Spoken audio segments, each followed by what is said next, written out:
This episode of Around the Layout is brought to you by Otter Valley Railroad, makers of the OVR Trains private label. Come see them in West Springfield, Massachusetts at the 2023 Railroad Hobby Show in the Better Living Center, Section 61. They will be showcasing their new HO Scale NSC 6400 gondola, 52 FCA pipe bulkheads, 6000 gondola, and maybe a surprise or two. You can check them out on the web at ovrtrains.com.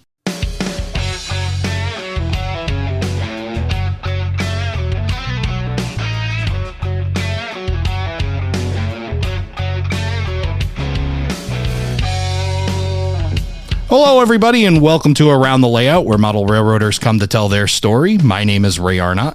So glad you could join us for this very special episode of Around the Layout.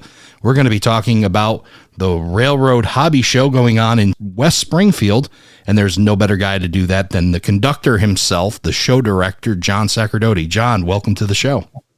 Hey, thank you so much for mentioning that I am the conductor. You are the conductor. I'm wondering when they're going to let you drive, though. They're going to take you and give you the engineer title and let you drive the thing. God, I think that'd be too dangerous, really. It might be, because you got a lot of balls in the air, and especially this time of month. We're recording this on the 1st of January, so Happy New Year to you, John. And I'm sure you've got a lot of stuff going on right now to get ready for this big show. So there's no such thing as a weekend for me. It's people calling me all day yesterday, all day today. It doesn't matter. We are, and I'm sure, and you're busier, and I'm sure even more busy because, boy, the show just seems to continue to grow and grow and grow. And I'm looking forward to talking to you about the show because I'm kind of hoping that when people are listening to this, maybe they're on their way to Springfield and on their way to the show and thinking about what they're going to see, or maybe they're listening to it a few days before and kind of putting together a plan, which I highly recommend.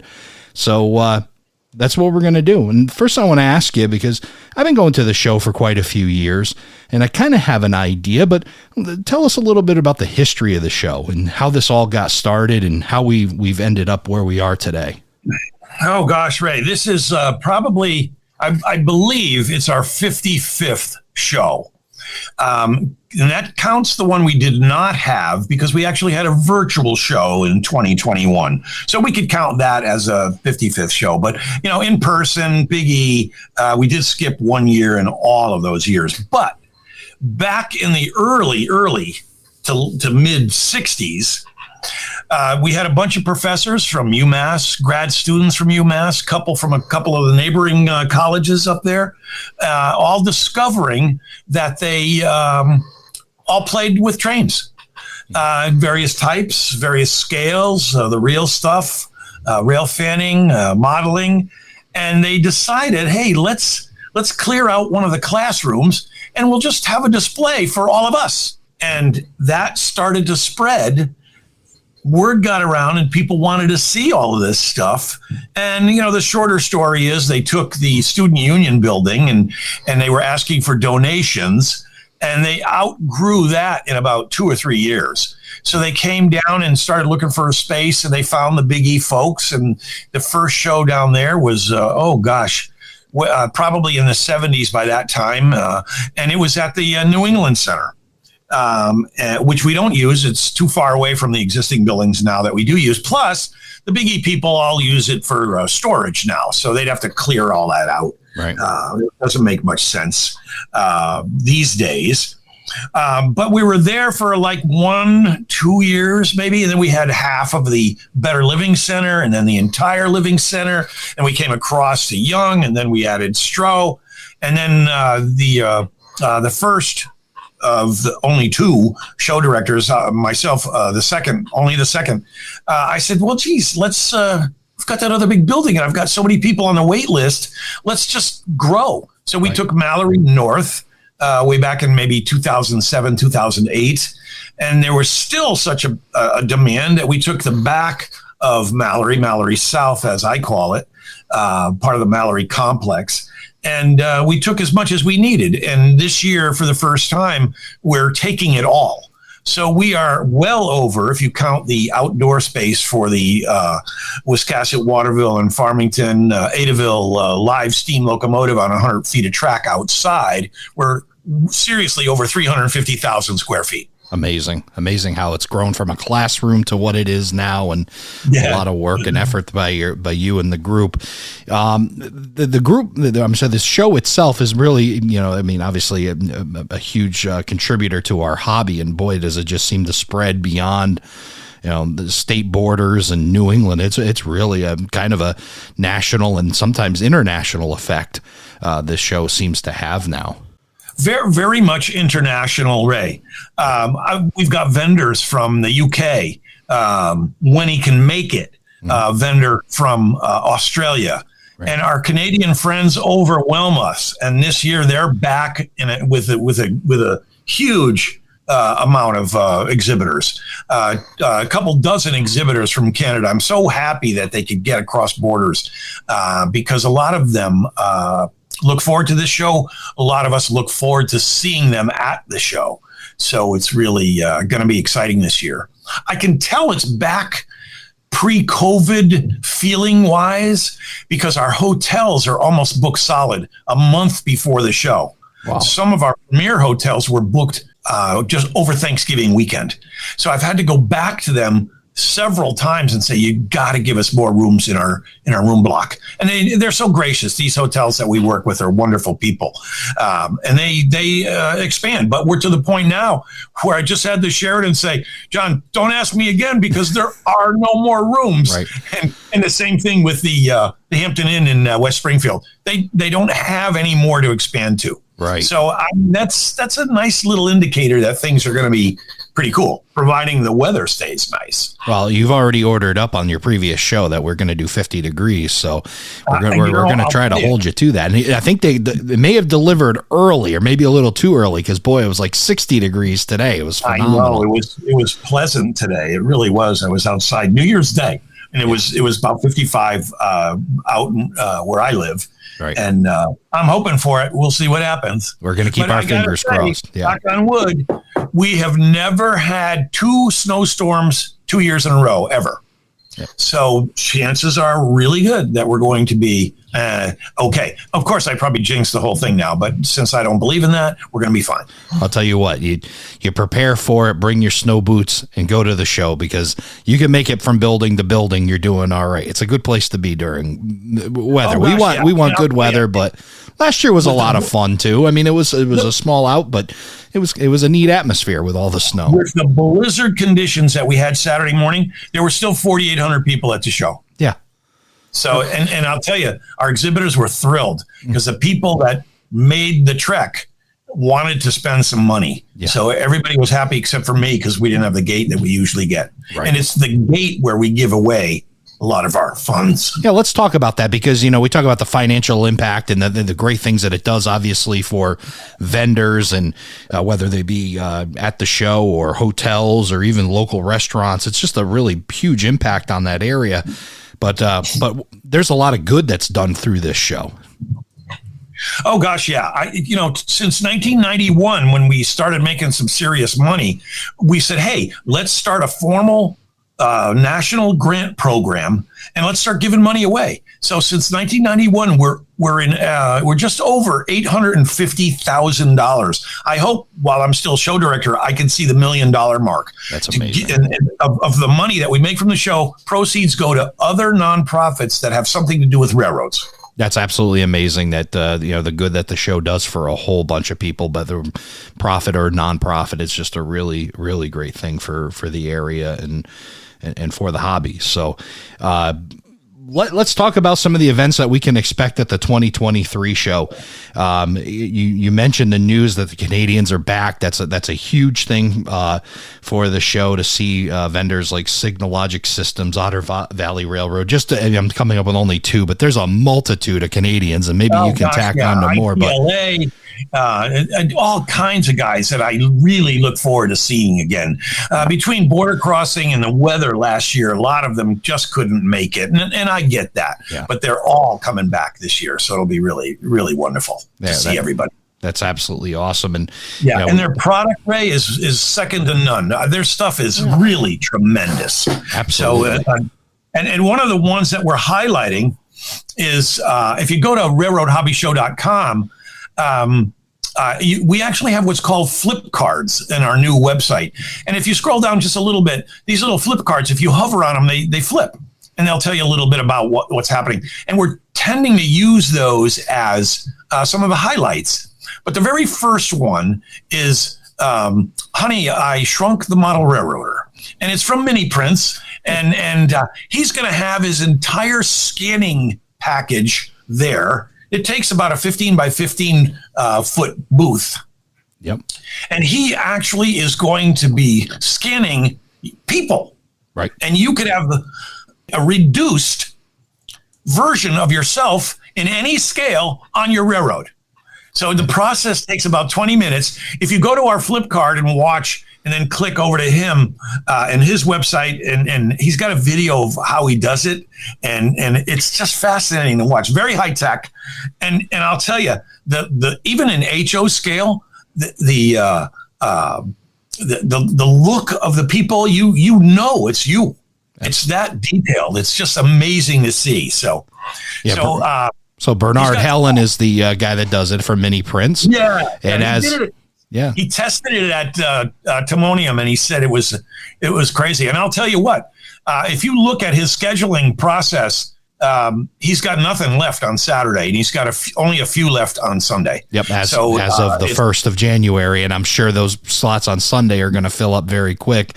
Oh, he'll be full. But definitely something, even if you can't get scheduled in for a scan, head over and see Bernard and check out this process that he has of this scanning. Plus, he's got a whole other offering of standard figures as well. Oh, gosh, yeah. So, yeah, he's definitely one to check out. He's got not only is he a wonderful guy, but he's got a real good story of how he got started. He needed beavers for this portion of his layout that had beaver dams. Right. And he couldn't find them. And he 3D printed them himself, and it caught on, and people said, hey, could you print me a couple of those? And then it started to the point now where he's got multiple 3D printers running right all day long. And some of the stuff he's doing is really innovative. So it's really cool. This is what I like about our show. We get new innovative people to show off what's going on. And there's a lot of that happening this year. So we're real pleased to have Bernard there. Yeah, so Bernard's going to be over in the Better Living Center, and make sure you swing by there and check him out in the it's going to be right by door 8, and we joke about it. I said that's where all the ATM machines are. So perfect. That's the place to be. That's the place to be, absolutely. Right near the cash. So, and of course, we talk about vendors. We talk about all the major manufacturers are going to be there: Athearn, Atlas, Bachmann, Bowser, Exactrail, Intermountain, Kato, Lionel, Rapido, Scale Trains, Tangent, Walthers. There, and I probably missed a few of the major, what may be considered the major manufacturers. What's really neat is a lot of these are going to be announcing new product right there at the show.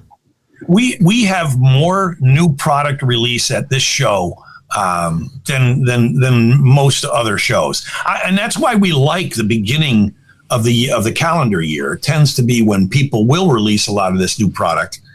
Some of them try to coincide it with Christmas and all that kind of stuff at earlier shows, but I think overall we have more new product release here than most other shows. So it should be exciting. I know several that are going to have new product release. One of the new exciting things is MTH, Mike's Train House, is actually back this year and we thought they were they were out of business. They sold some of their molds off, but the employees have gotten together and say, no, we still want to do this. So they're going to be back in a big way. Oh, that'd be and Lionel has taken huge space, and Atlas, who missed last year because of the weather, is taking a 50-foot long booth.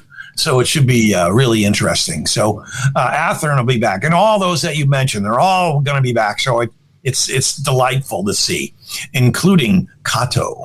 Kato, yes, we got that pronunciation. Now, if I can get pronunciation correct, now we're doing good. But we've learned that it is Kato. Kato is Kato.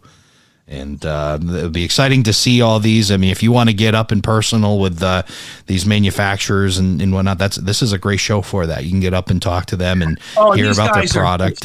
Yeah, they're so patient. I think of the guys at Bachman. They will talk to you forever if you want. Right. They go through all of their stuff. But, I could say that about Jared at Atlas. I could say that about NCE. I could say that about any of them. Right. They're all Lori at Lionel, all of the guys, and especially Shane at Scale Trains. They will talk to you, show you, take things apart for you. They'll let you know anything you want to know. I just, it's a very exciting time of the year for me. Absolutely.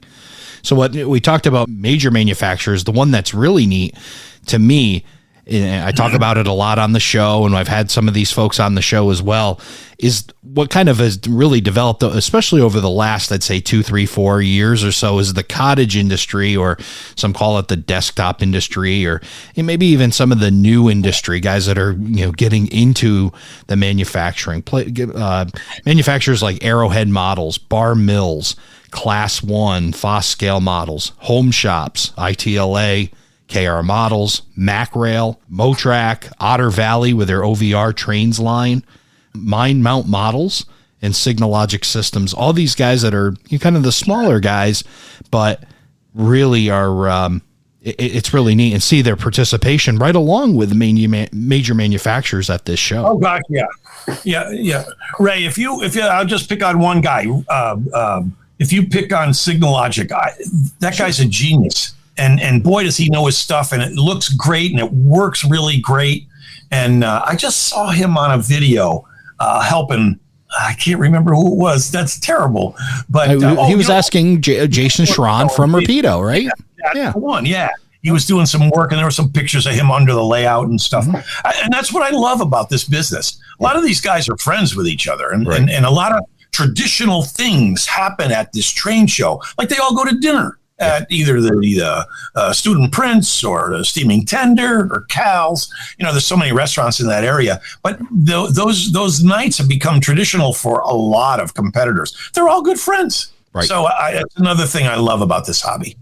Yeah, and with these smaller vendors, it's great to go over and see their take on the hobby and the products that they're producing that, on demand. You talked about Bernard Helen with producing beavers that started mini prints. Well, a lot of these companies have similar stories. They created stuff out of their own need and now have made it available to the public. And it's really cool to go over and see what they're up to and help support those smaller companies as well. It's something that can be done. We've had so many people, Ray, that actually don't come to the show anymore because they've gotten too big.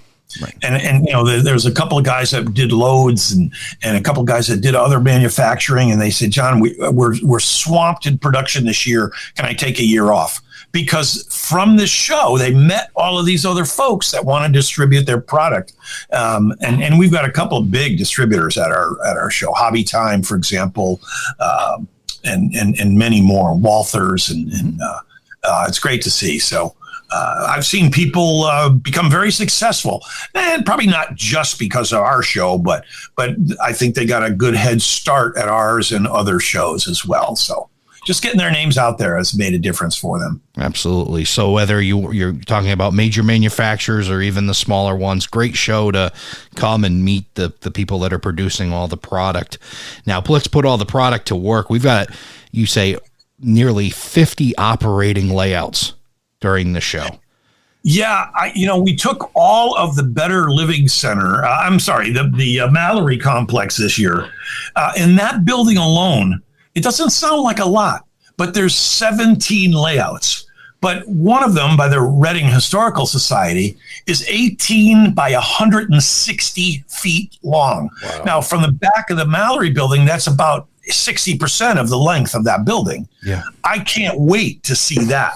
But there's so many other layouts in our old standbys, especially our own Amherst Railway Society guys.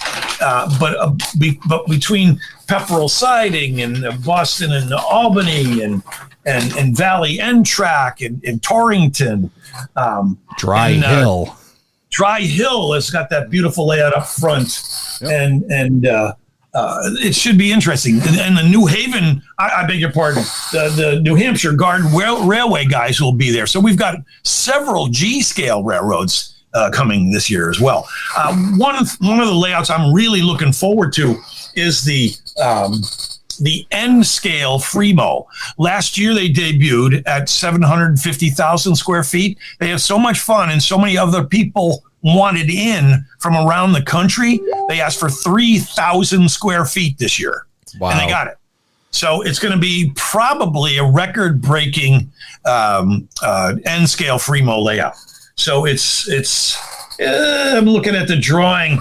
It's about 45 by 75. So it's huge. Yeah. So and then we still have New England HO Fremo, and their layout is 200 feet long. Wow. So it's like wild. So yeah, in Mallory, if you want to see layouts in the back, boy, oh boy, they're going to be layouts. And then there's layouts all through everywhere as well. Right. But they, for whatever the reason, because they were so big, the only place I had room for them was in Mallory. Because that actually is a bigger building with fewer poles than the Better Living Center. That's got to be quite a process for you. I mean, obviously we're an audio podcast, but I can see John by video, and he's got like blueprints to his side and drawings, and he must have just a plethora of different notes and everything else about where to put all this. This is just a logistical major accomplishment. Yeah, it's funny, Ray.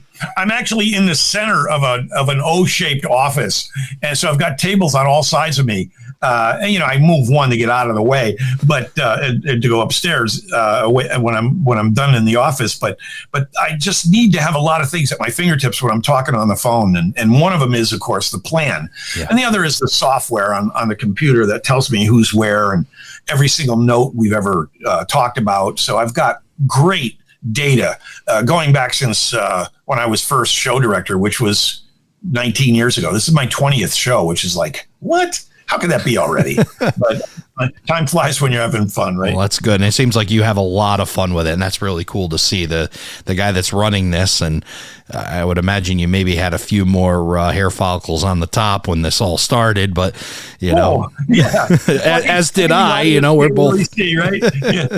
Well, yeah, I'm sure I did at one point in my life. Right. But I see it as challenges. All I care about. I had a great mentor years ago teach me what customer service is all about. And it's not that the customer is always right, because a lot of times they're not. That's correct. You just got to be fair and try really hard. Yes. And so when people say, John, can you move me? I want an extra table. I want to do that. I really do everything I can, but I see that as a puzzle challenge. Yeah. Moving, sliding things around and make that puzzle. Remember those kids' puzzles we used to have when we were kids? Yeah. You slide the numbers 1 through 15 and you get them all in order. Right. And that kind of stuff. That's what the scheduling of this show is all about. Right. And so far it's pretty good. I get a couple of problems, but I believe in the end it's nothing that we can't make happen. Mm-hmm. People that want certain space, if I can't do it, because some people have come back to their regular spots after 15, 20 years, and the newbies, hey, I filled in last year for a guy. Can I have that same spot? I go, no. Yeah. I had that for 16 years. No. Right. But let me put you in a spot that I'm sure you're going to like. And if you don't like it, let me know and we'll talk about it and get you somewhere better. Right. So, there's it's interesting we talked recording here about somewhere in the neighborhood of 30 plus new vendors this year. Yeah. But I'll drop about that many too. I kind of like it. On one hand, I don't, because a lot of these people retire, go out of business, just can't do it anymore. I hate to say it, some of them pass away. But I love hearing about new vendors and that keeps the show fresh. Right. I really like that part of it. Yeah. I miss a lot of the old guys that can't make it anymore, though. I was, there was a couple guys, they bring me a bottle of wine every year. Not that they need to. I just leave it for for everybody anyway. But the fact that they go out of their way to do that, I get a big hug when they show up. It's the only time I see them. That's the camaraderie I love about this part of it's personal, and it becomes relationships that you built over all these years. Oh gosh, yeah. I have so many friends from this show. It's amazing, actually. one of the things I look around, and I've said this before, you look around that show and beyond the friendships that are being built, that's kind of, it's an amazing part, but it's also the networking that's happening. Like how many guys are connecting during that show that's going to produce the next big thing in the hobby.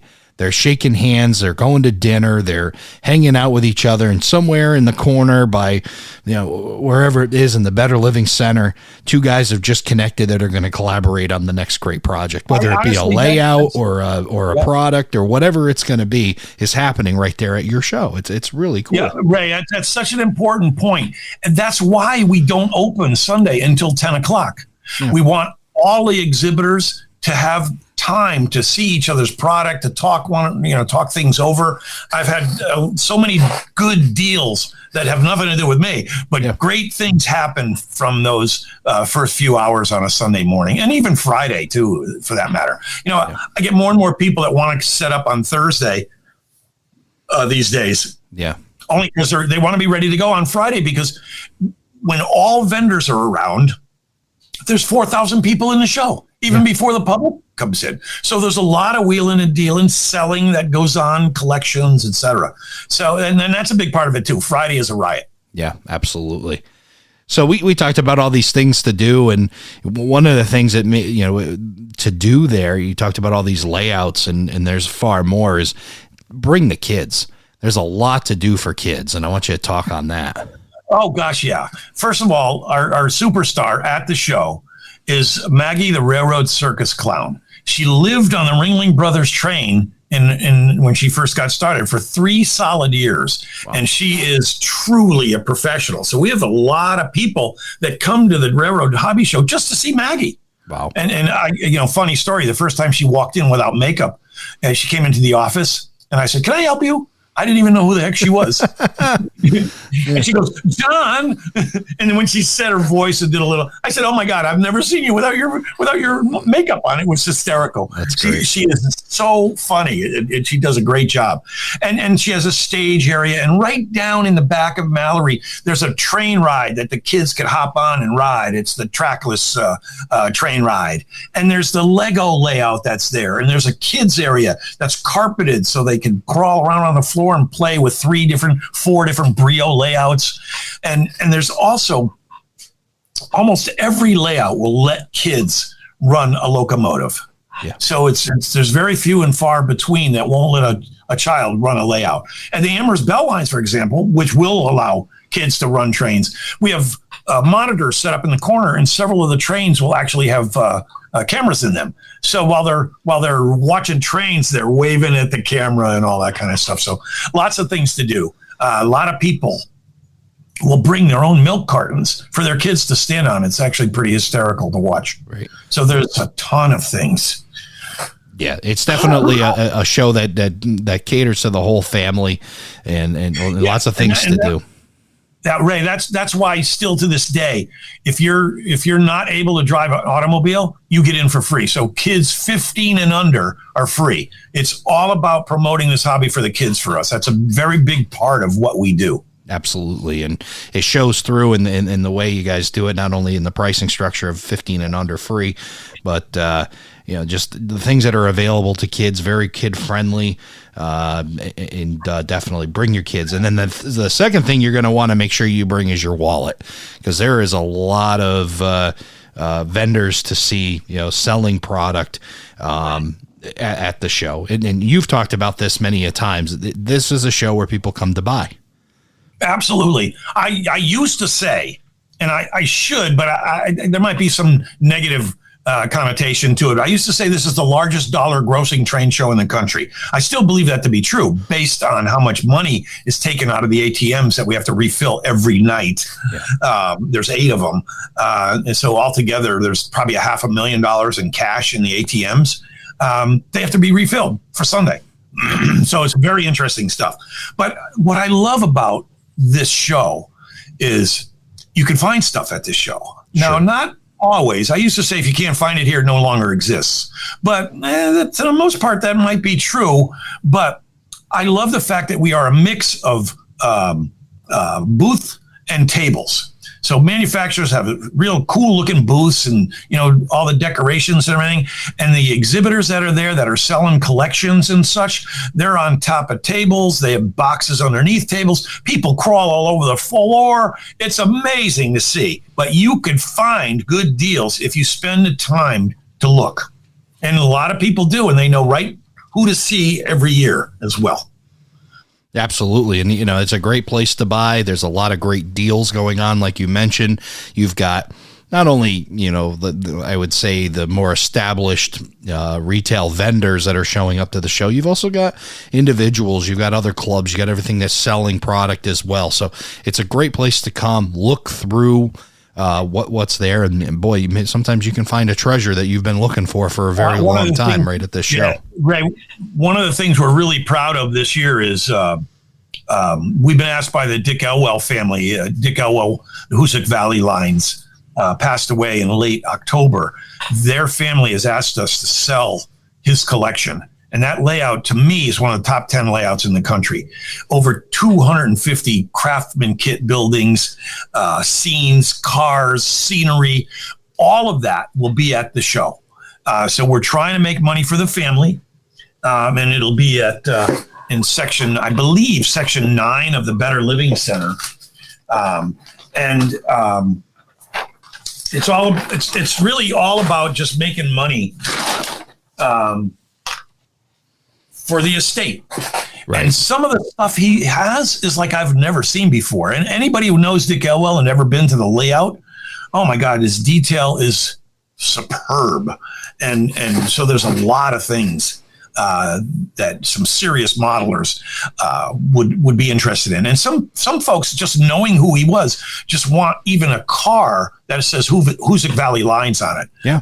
Because he was that popular of a guy. And what a heck of a nice guy he was. Friends to everybody. First time I met him was probably 30 years ago. He had just, in his old house, the original layout, he'd just gotten home from 2 weeks vacation. Just pulled in the driveway. And we pulled in to see if he goes, yeah, come on in, see the layout. He hadn't even gotten out of the car yet. That's the kind of guy Deke Elwell was. That's amazing. And he has, and ever since then he was a good mentor of mine and friend. And not that we were close friends. We lived far apart, but anytime I needed anything or advice, he was always right there. So I'm really happy to be able to help his family. Yeah. So that's another thing that's going on. Yeah. Yeah, so definitely help the family, and then even if you get to see some of the components that was on his layout is also an opportunity. The most gorgeous stuff you'll ever see. So it'll be fun. Yeah, some of the other vendors that I want to mention, some that are sticking in my mind. I definitely want to mention Shephog Railroad. They're going to be in the Stroh building. That there's another great supporter of the podcast, so it'd be good to see them. And then Spring Creek. They've got wonderful product, and I'm glad to see them back. Yeah, so that's good to see those guys. Spring Creek Model Trains is another neat one because they got a lot of inventory, but to me, it's the logistics of Spring Creek Model Trains and how they move it that's really cool. And you gave me some insight on that. Yeah, they are called. I call them the mobile hobby store. Right. I mean, when they set up, yeah. and it becomes a giant hobby store. I mean, they take a huge amount of space. They are the anchor exhibitors that sell in the Stroh building. And they are, first of all, they're great people. And the way they pull this off, I was actually talking to them one year about this.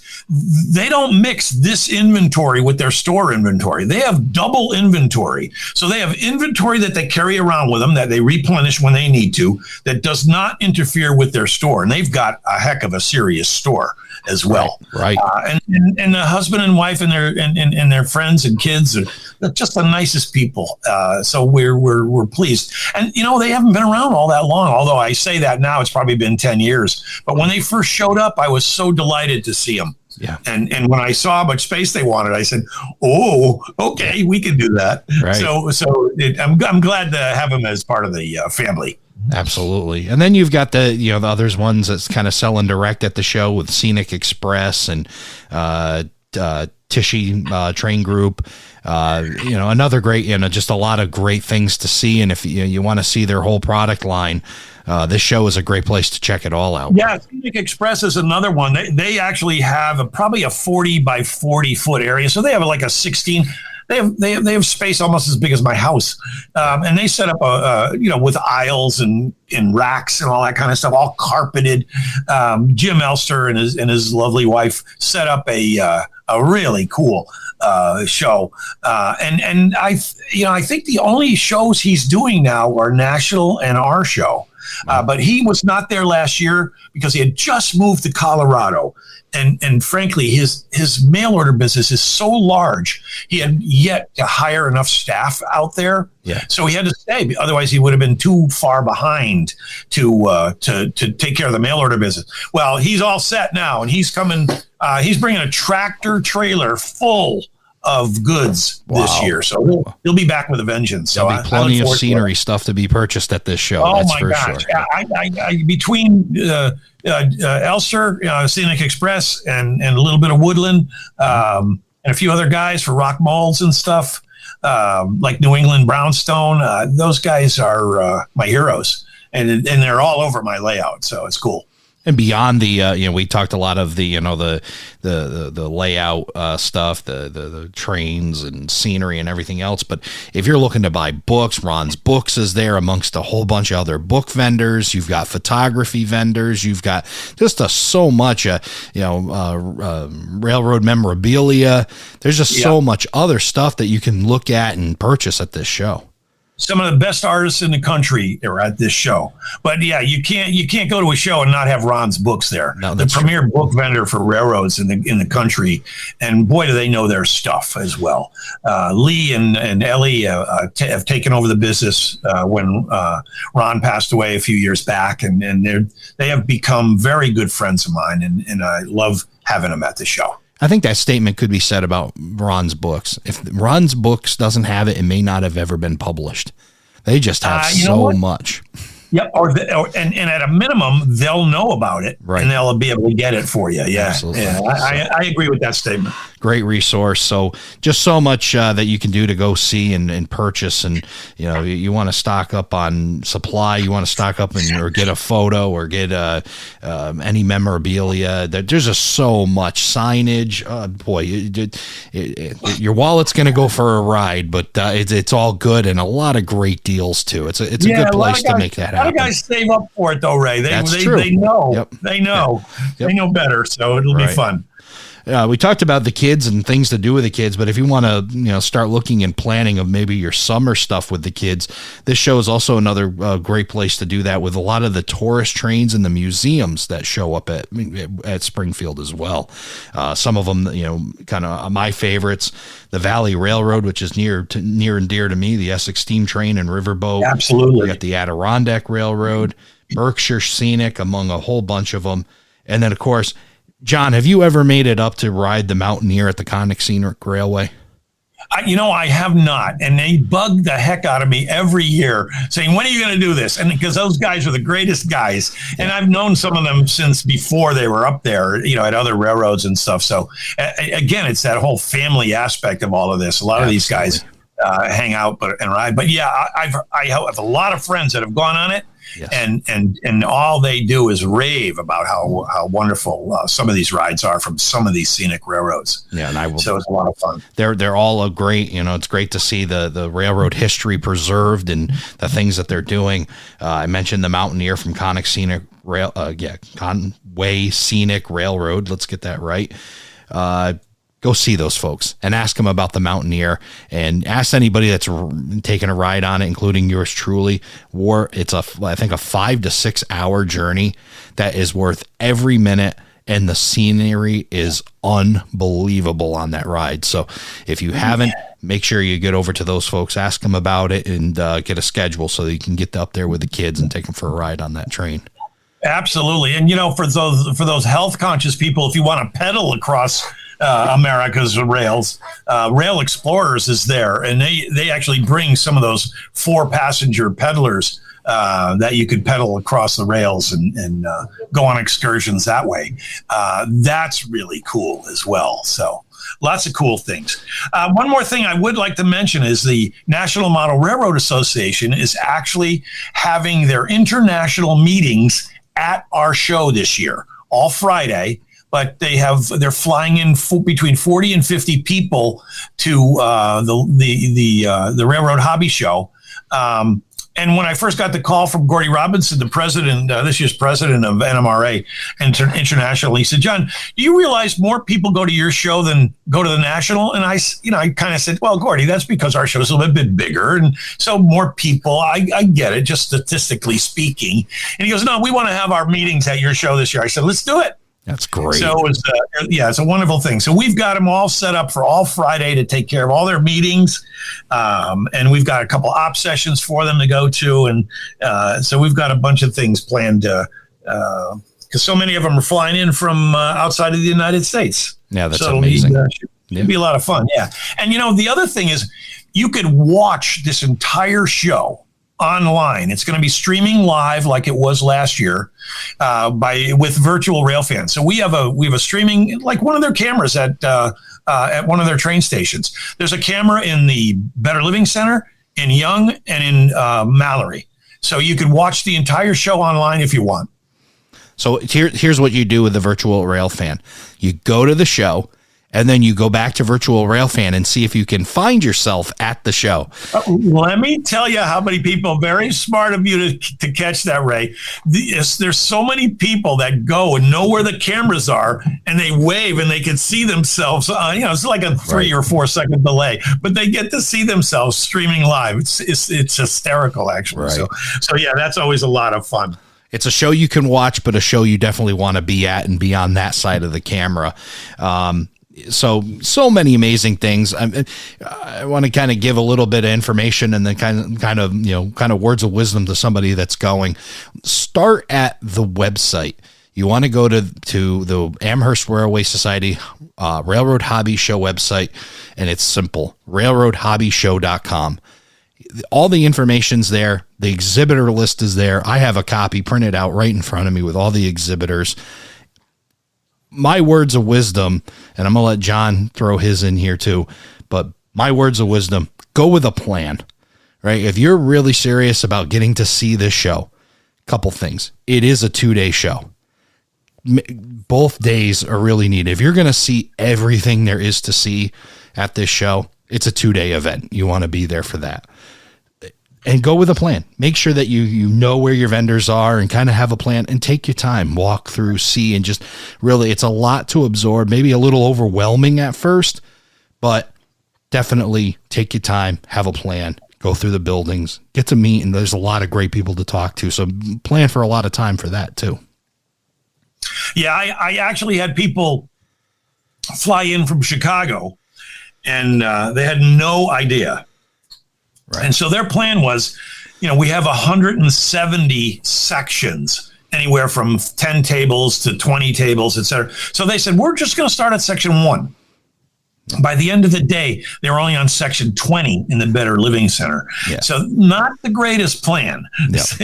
and they had already spent a couple $1,000, but it was just so overwhelming. Everything they saw, they had to have. It was pretty funny, actually. So the plan is, yes, go to the website, print out the list of exhibitors. You could print it out as a PDF or an Excel spreadsheet. If you print it out as a downloadable Excel spreadsheet, you could sort it by building, by however you want, and really highlight the vendors you want to see. I would sort by building, so you could at least catch all the vendors in that building and then move on. But take that plan with you and check them off as you visit them. So definitely, and make it dependent on what you're looking for. And don't be afraid to ask people, hey, do you have one of these? And do you know anybody who does? Because they'll tell you. It's just like Miracle on 34th Street, at Christmas time. They'll tell you other vendors that have that stuff. Yeah. So that's how friendly most people are. So that's what I would do, is just go with a plan. But check out the website.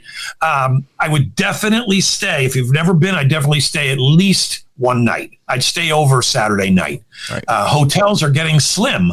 But if you go to the website, go to the section that says attending the show. One of the subsections is accommodations in the area. We have many, many hotels that still have a few rooms available for not that expensive. Right now, our rates, if you take our premier hotel, for example, the Sheraton Monarch Hotel, the regular rate is like $289 a night. Our rate is $117.